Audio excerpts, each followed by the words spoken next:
అలాగే వైసీపీ నాయకులకు కూడా నా విన్నపం, నా విజ్ఞాపన, మీరు విమర్శించడానికంటే కూడా ఇది మనందరి ఉమ్మడి సమస్య, ఇది మనందరి మన రాష్ట్ర సమస్య ఇది. సో మీరు కూడా నడుము వంచి, మీరు కూడా బయటకు వచ్చి, మీరు కూడా సహాయక చర్యల్లో పాల్గొనాలని మనస్ఫూర్తిగా కోరుకుంటా ఉన్నాను. అలాగే గత 2-3 రోజులుగా నేను కనిపించట్లేదు, అది ఇది మాట్లాడుతాను. ఒకటి చెప్తాను, ఇప్పుడు నేను వస్తే నాకు ఇబ్బంది ఏంటంటే ఈ సహాయక చర్యల్లో ఇబ్బంది పడిపోద్ది. ఒకసారి అందరిని మీద పడటం, దానివల్ల అధికార యంత్రాంగానికి కూడా ఒత్తిడి అవుద్ది. దానివల్ల నన్ను వాళ్ళు చెప్పడం వల్ల రాలేకపోయాను. అది నిన్న మీకు క్లియర్ కట్గా తెలియజేశాను.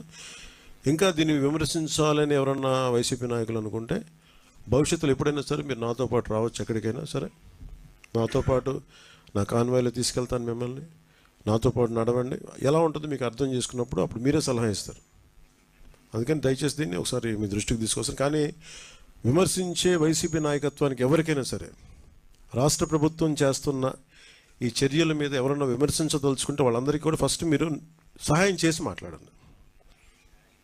మీరు సహాయం చేసి మీరు బయటికి వచ్చి మీరు మాట్లాడి ఇళ్లలో కూర్చొని కాన్ఫరెన్స్లు పెడితే సరిపోదు. మీరు లోపలికి వచ్చి దిగండి మనస్ఫూర్తిగా.